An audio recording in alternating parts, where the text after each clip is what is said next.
हो रहा है, क्या कहेंगे? देखिए, भारत में एक बड़ा परिवर्तन आ रहा है।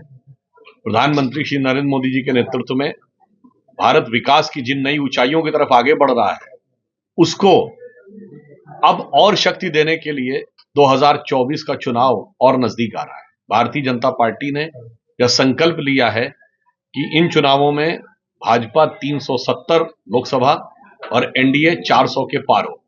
यानी जो हमारा संकल्प है 400 पार, उसके लिए संगठनात्मक दृष्टि से पूरी गहनता के साथ धरातल पर हमारे सभी वरिष्ठ नेताओं के साथ जो यहाँ हैं और हमारे लोकसभा के संयोजक, लोकसभा के प्रभारी और यहाँ पर जो कार्य कर रहे हैं उनके साथ संगठनात्मक स्तर पर विचार करने के लिए तमाम नेताओं को भिन्न भिन्न लोकसभा क्षेत्रों में भेजा जा रहा है। उसी निमित्त मैं यहाँ पर आया हूं, जहां पर हम बूथ स्तर से लेकर हमारे संगठनात्मक स्तर तक के भिन्न भिन्न विषयों के ऊपर विचार विमर्श और उसकी समीक्षा करेंगे और फिर इस संकल्प को और सुदृढ़ करते हुए कि इस बार फिर मोदी सरकार और 400 पार के विचार को और प्रबलता प्रदान करेंगे। सुधीर जी, कांग्रेस के राष्ट्रीय अध्यक्ष मल्लिका जी ने एक आरोप लगाया है गुजरात सरकार पे कि जो आत्महत्या हो रही है उसमें बिल्कुल जवाबदार गुजरात सरकार को ठहराया है।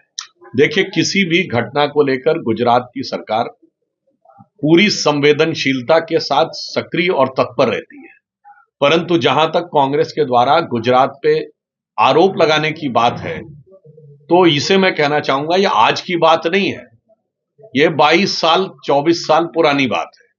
ये सदा सर्वदा से गुजरात के हर विषय को लेकर आक्षेप लगाने का ही कार्य करते रहे हैं और विगत 20 वर्षों में जब से 2001 से प्रधानमंत्री जी यहां मुख्यमंत्री बने थे, विकास के जो कीर्तिमान और प्रतिमान गुजरात ने स्थापित किए हैं, तो उन्हीं की सरकार के समय में अनेक विषयों पर गुजरात सर्वश्रेष्ठ रहता था। यहां तक कि शायद अब लोग भूल गए होंगे तो याद दिला दूं, 2009 और 10 के बाद जब लगातार 20 सूत्री कार्यक्रम क्रियान्वयन में गुजरात नंबर 1 आया था, तो इनकी सरकार ने रैंकिंग निकालनी बंद कर दी थी। यहां तक कि जो प्राइवेट संस्थाएं और बड़ी पत्रिकाएं करती थी, तो वो मोदी जी को सर्वश्रेष्ठ मुख्यमंत्री बताती थी। फिर मैं याद दिला दूं, लोग भूल गए होंगे, 2011 में यूएस कांग्रेशनल रिसर्च सर्विस ने भारत के भिन्न भिन्न राज्यों के गवर्नेंस मॉडल की समीक्षा की थी।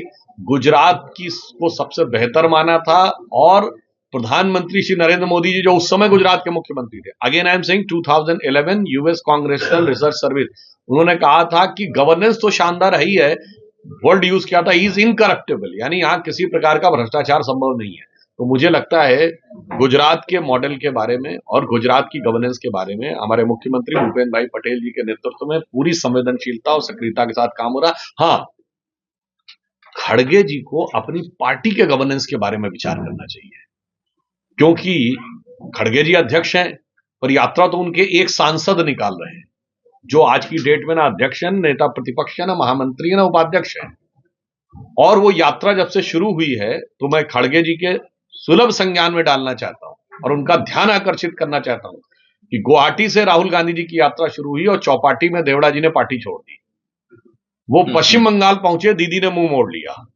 वो झारखंड पहुंचे, सरकार तो बच गई पर मुख्यमंत्री चला गया। वो बिहार पहुंचे तो इंडी गठबंधन के सूत्रधार नीतीश कुमार जी उन्हें मझधार में छोड़ के चले गए। वो उत्तर प्रदेश में दाखिल होते हैं और राष्ट्रीय लोकदल एनडीए में आ जाता है।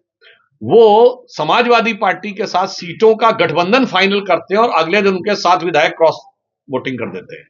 और अभी तो हिमाचल से दूर ही थे, वहां पे जो हाहाकार हो रहा है, इसलिए मैं खड़गे जी से कहूंगा, आसे तो हिमाचल कम से कम अपनी पार्टी की गवर्नेंस पर ध्यान दें। उसके बाद जैसे हिंदी में कहावत होती है ना, पर उपदेश कुशल बहुत हेरे, तो उससे बचने का प्रयास करें।